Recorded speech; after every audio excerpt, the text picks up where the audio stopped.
ਪਿਆਰੇ ਦੋਸਤੋ, ਆਸ ਹੈ ਤੁਸੀਂ ਸਾਡੀਆਂ ਵੀਡੀਓਜ਼ ਲਗਾਤਾਰ ਦੇਖ ਰਹੇ ਹੋ।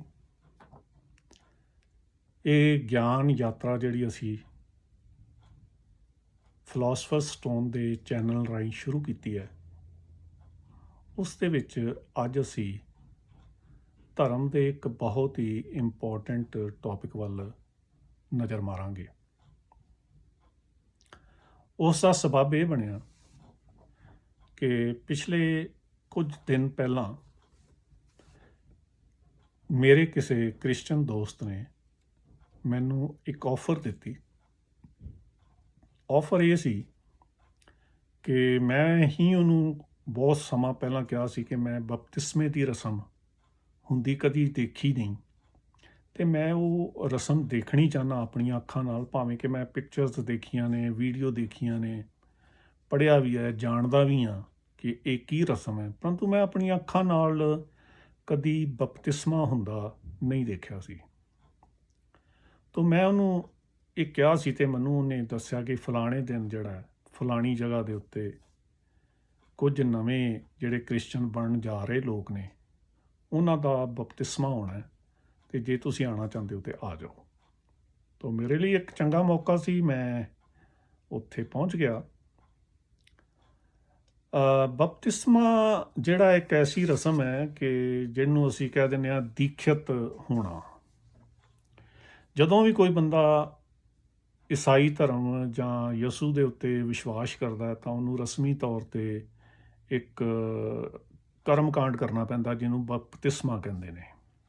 ਹਰ ਧਰਮ ਦੇ ਵਿੱਚ ਅਜਿਹੀ ਮਰਿਆਦਾ ਹੁੰਦੀ ਹੈ ਕਿ ਜਿਵੇਂ ਇਸਲਾਮ ਦੇ ਵਿੱਚ ਸੁੰਨਤ ਕਰਨੀ ਔਰ ਕਲਮਾ ਪੜ੍ਹਨਾ ਇਹ ਇੱਕ ਰਸਮ ਹੈ, ਔਰ ਇਸੇ ਤਰੀਕੇ ਨਾਲ ਸਿੱਖਾਂ ਦੇ ਵਿੱਚ ਰਸਮ ਹੈਗੀ ਆ ਅੰਮ੍ਰਿਤ ਛਕਣ ਦੀ, ਔਰ ਹਿੰਦੂਆਂ ਦੇ ਵਿੱਚ ਜਨੇਊ ਦੀ ਜਿਹੜੀ ਹੈ ਉਹ ਇੱਕ ਰਸਮ ਹੈ। ਇਸੇ ਤਰੀਕੇ ਨਾਲ ਈਸਾਈਆਂ ਦੇ ਵਿੱਚ ਇਹ ਰਸਮ ਹੈ ਕਿ ਜਦੋਂ ਵੀ ਕੋਈ ਬੰਦਾ ਯਸੂ ਮਸੀਹ ਦੇ ਉੱਤੇ ਈਮਾਨ ਲਿਆਉਣਾ ਚਾਹੁੰਦਾ ਹੈ ਜਾਂ ਆਪਣਾ ਈਸਾਈ ਧਰਮ ਨੂੰ ਜੁਆਇਨ ਕਰਨਾ ਚਾਹੁੰਦਾ ਹੈ ਤਾਂ ਉਹ ਬਪਤਿਸਮਾ ਨੂੰ ਗ੍ਰਹਿਣ ਕਰਦਾ ਹੈ। ਬਪਤਿਸਮਾ ਕੀ ਹੁੰਦਾ ਹੈ?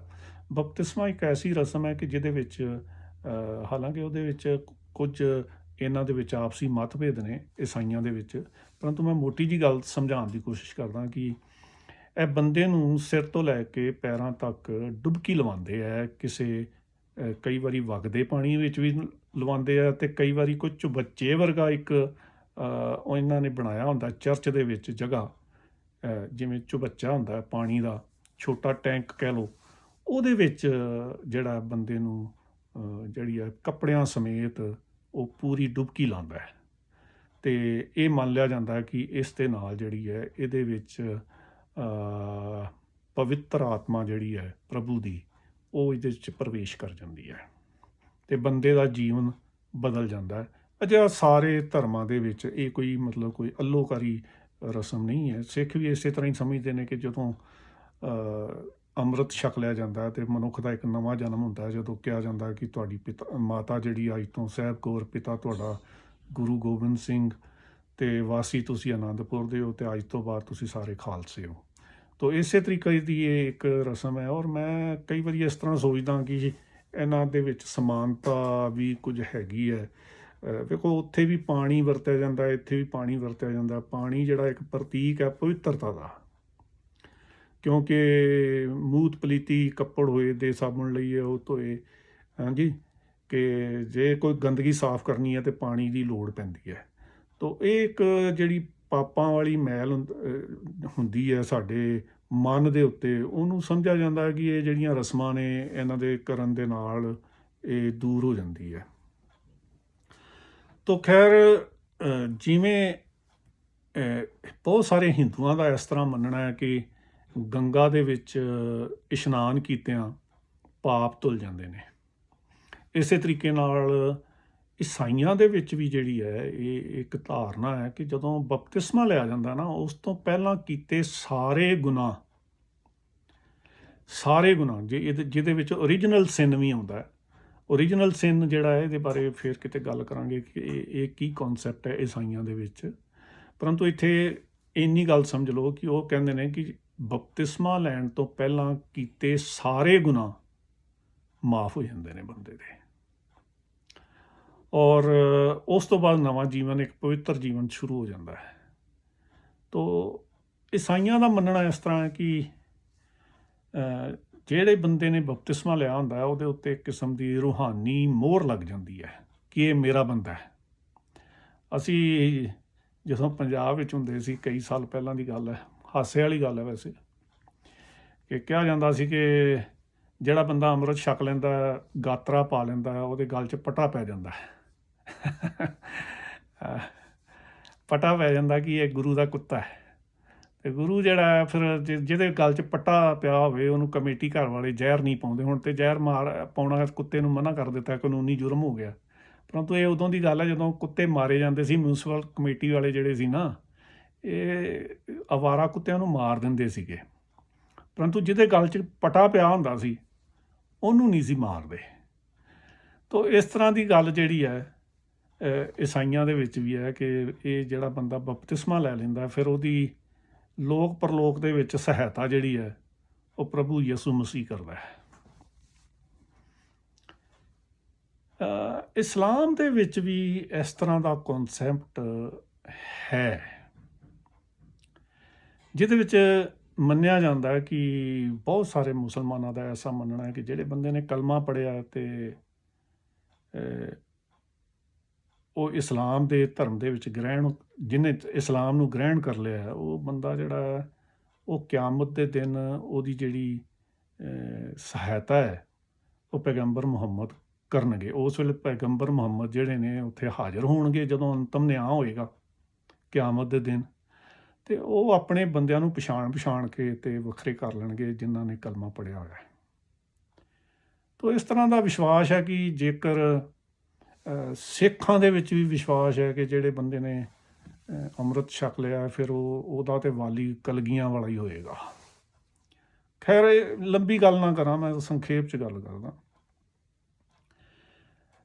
ਗੁਰੂ ਨਾਨਕ ਸਾਹਿਬ ਦੇ ਉੱਤੇ ਆ ਜਾਈਏ। ਗੁਰੂ ਨਾਨਕ ਸਾਹਿਬ ਨੇ ਕੀ ਕਿਹਾ? ਗੁਰੂ ਨਾਨਕ ਸਾਹਿਬ ਦੇ ਕੋਲੋਂ ਜਿਹੜਾ ਹੈ ਮੁਸਲਮਾਨਾਂ ਨੇ ਇਕੱਠੇ ਹੋ ਕੇ ਪੁੱਛਿਆ ਕਿ ਇਹ ਜਿਹੜੀ ਕਿਤਾਬ ਤੁਹਾਡੇ ਕੋਲ ਹੈ, ਉਹਨਾਂ ਦੇ ਕੋਲ ਕਿਤਾਬ ਸੀ ਕੋਈ, ਕਿ ਇਹ ਜਿਹੜੀ ਕਿਤਾਬ ਹੈ ਇਹਦੇ ਵਿੱਚ ਕੀ ਲਿਖਿਆ ਹੈ ਇਹਦੇ ਬਾਰੇ ਕਿ ਹਿੰਦੂ ਵੱਡਾ ਕਿ ਮੁਸਲਮਾਨ ਹੋਈ? ਤਾਂ ਬਾਬਾ ਜੀ ਨੇ ਫਿਰ ਕਿਹਾ ਕਿ ਬਾਬਾ ਆਖੇ ਹਾਜੀਆਂ ਸ਼ੁਭ ਅਮਲਾਂ ਬਾਝੋਂ ਦੋਨੋਂ ਰੋਈ, ਕਿ ਚੰਗੇ ਕੰਮ ਜੇ ਕੀਤੇ ਨੇ ਤੇ ਫਿਰ ਹਿੰਦੂ ਵੀ ਉੱਤਮ ਹੈ ਅਤੇ ਮੁਸਲਮਾਨ ਹੋਣਾ ਵੀ ਉੱਤਮ ਹੈ, ਪਰੰਤੂ ਜੇ ਕਰਤੂਤ ਨਹੀਂ ਅਤੇ ਫਿਰ ਨਾ ਹਿੰਦੂ ਨਾ ਸਿੱਖ ਨਾ ਮੁਸਲਮਾਨ, ਫਿਰ ਤੁਸੀਂ ਕੋਈ ਜੋ ਮਰਜ਼ੀ ਲਿਬਾਸ ਧਾਰਨ ਕੀਤਾ ਹੋਵੇ, ਦਰਗਾਹ ਦੇ ਵਿੱਚ ਤੁਹਾਡੀ ਪੁੱਛ ਪ੍ਰਤੀਤ ਨਹੀਂ ਹੋਣੀ। ਉੱਥੇ ਸੱਚੋ ਹੀ ਸੱਚ ਨਿਬੜੇ, ਚੁਣ ਵੱਖ ਕੱਢੇ ਜਜਮਾਲਿਆ। ਉੱਥੇ ਤੇ ਫਿਰ ਉਹਨਾਂ ਨੇ ਨਾ ਐ ਉੱਤੋਂ ਸਿਰ ਤੋਂ ਜੂੰਡੇ ਤੋਂ ਫੜ ਕੇ ਵੱਖਰਾ ਕਰ ਲੈਣਾ ਕਿ ਇਹ ਮਾੜਾ ਜੇ ਤੇ ਇਹ ਚੰਗਾ ਜੇ। ਕਰਮੀ ਆਪੋ ਆਪਣੀ ਕੇ ਨੇੜੇ ਕੇ ਦੂਰ, ਉੱਥੇ ਤਾਂ ਕਰਮਾਂ ਦੇ ਨਾਲ ਜਿਹੜੇ ਨੇ ਨਵੇੜੇ ਹੋਣੇ ਨੇ। ਕੁਰਾਨ ਪੜ੍ਹਦਿਆਂ ਮੈਨੂੰ ਇਹ ਗੱਲ ਨਜ਼ਰ ਆ ਗਈ ਕਿ ਕੁਰਾਨ ਦੇ ਵਿੱਚ ਇਹ ਗੱਲ ਲਿਖੀ ਹੋਈ ਹੈ। ਮੈਨੂੰ ਤਾਂ ਇਸ ਤਰ੍ਹਾਂ ਲੱਗਿਆ ਕਿ ਜਿਵੇਂ ਸ਼ਾਇਦ ਬਾਬੇ ਨਾਨਕ ਨੇ ਵੀ ਕੁਰਾਨ ਦਾ ਮੁਤਾਲਿਆ ਕੀਤਾ ਹੋਏਗਾ ਸ਼ਾਇਦ। ਮਤਲਬ ਮੈਂ ਕੋਈ ਗੱਲ ਇਸ ਤਰ੍ਹਾਂ ਨਹੀਂ ਕਰ ਰਿਹਾ। ਮੇਰਾ ਭਾਵ ਇਹ ਹੈ ਕਿ ਕੁਝ ਗੱਲਾਂ ਜਿਹੜੀਆਂ ਨੇ ਨਾ ਉਹ ਯੂਨੀਵਰਸਲ ਹੁੰਦੀਆਂ ਨੇ। ਜਿਹੜੀ ਗੱਲ ਬਾਬਾ ਜੀ ਨੇ ਕਹੀ ਹੈ ਕਿ ਸ਼ੁਭ ਅਮਲਾਂ ਬਾਝੋਂ ਦੋਨੋਂ ਰੋਈ, ਇਹ ਗੱਲ ਕੁਰਾਨ ਦੇ 29ਵੇਂ ਸੂਰੇ ਦੇ ਵਿੱਚ ਬੜੀ ਹੀ ਖੂਬਸੂਰਤੀ ਨਾਲ ਮੁਸਲਮਾਨਾਂ ਨੂੰ ਸੰਬੋਧਨ ਕਰਕੇ ਲਿਖੀ ਗਈ ਹੈ। ਇਹ ਸੂਰੇ ਦਾ ਨਾਮ ਹੈ ਸੂਰਾ ਅਨਕਬੂਤ। ਇਹ ਜਿਹੜਾ ਸੂਰਾ ਅਨਕਬੂਤ ਹੈ ਉਹ 29ਵਾਂ ਸੂਰਾ ਹੈ ਕੁਰਾਨ ਦੇ ਵਿੱਚ, ਔਰ ਇਹਦੇ ਵਿੱਚ ਜੋ ਕਲਾਮ ਹੈ ਉਹਦੇ ਮੁਤਾਬਕ ਇਹ ਗੱਲ ਲਿਖੀ ਗਈ ਹੈ। ਇਹ ਕੁਰਾਨ ਹੈ ਮੇਰੇ ਕੋਲ। ਕੁਰਾਨ ਦੇ ਵਿੱਚ ਇਹ ਗੱਲ ਲਿਖੀ ਗਈ ਹੈ ਕਿ ਭਲਾ ਜਿਹੜੇ ਚੰਗੇ ਲੋਕ ਨੇ, ਚੰਗੇ ਮੋਮਨ ਜਿਨ੍ਹਾਂ ਨੂੰ ਕਿਹਾ ਜਾਂਦਾ ਵਿਸ਼ਵਾਸੀ, ਉਹਨਾਂ ਦੀ ਪਹਿਚਾਣ ਕੀ ਹੋਏਗੀ? ਕੀ ਉਹਨਾਂ ਦੇ ਸਿਰ ਦੇ ਉੱਤੇ ਕੋਈ ਸਿੰਗ ਲੱਗੇ ਹੋਣਗੇ? ਕੀ ਉਹਨਾਂ ਦੇ ਕੋਈ ਪੂਛ ਲੱਗੀ ਹੋਏਗੀ? ਨਹੀਂ। ਉਹ ਲਿਖਿਆ ਗਿਆ ਹੈ 8ਵੀਂ ਆਇਤ ਦੇ ਵਿੱਚ ਕਿ ਜਿਨ੍ਹਾਂ ਲੋਕਾਂ ਨੇ ਸ਼ਰਧਾ ਧਾਰਨ ਕੀਤੀ ਹੈ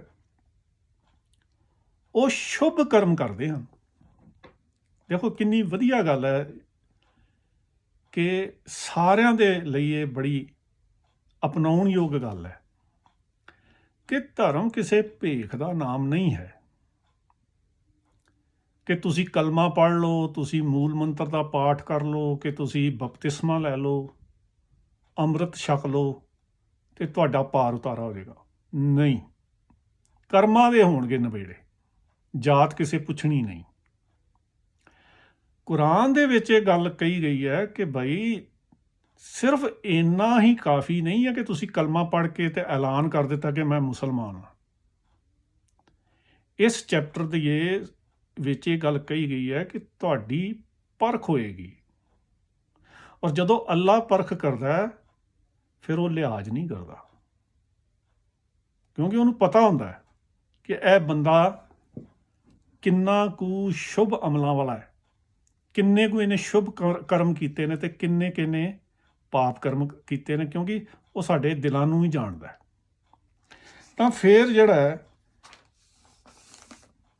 ਉਹ ਉਸ ਵੇਲੇ ਪਰਖ ਕਰਕੇ ਆਪਣੇ ਸਹੀ ਬੰਦੇ ਵੱਖਰੇ ਕਰ ਲਏਗਾ, ਤੇ ਜਿਹੜੇ ਭੇਖ ਧਾਰਨ ਕਰਕੇ ਤੇ ਕਲਮਾ ਪੜ੍ਹ ਕੇ ਤੇ ਫਿਰ ਪਾਪ ਕਰਦੇ ਰਹੇ ਨੇ, ਬਪਤਿਸਮਾ ਲੈ ਕੇ ਜਿਹੜੇ ਹੋਰ ਕੁਕਰਮ ਕਰਦੇ ਰਹੇ ਨੇ, ਅੰਮ੍ਰਿਤ ਛਕ ਕੇ ਠੱਗੀਆਂ ਮਾਰਦੇ ਰਹੇ ਨੇ, ਚੋਰੀਆਂ ਕਰਦੇ ਰਹੇ ਨੇ, ਉਹਨਾਂ ਦੀ ਪਛਾਣ ਅਗਲੀ ਦਰਗਾਹ ਵਿੱਚ ਡੈਫੀਨੇਟਲੀ ਹੋਏਗੀ ਤੇ ਉਹਨਾਂ ਦੀ ਬਣਦੀ ਸਜ਼ਾ ਉਹਨਾਂ ਨੂੰ ਮਿਲੇਗੀ।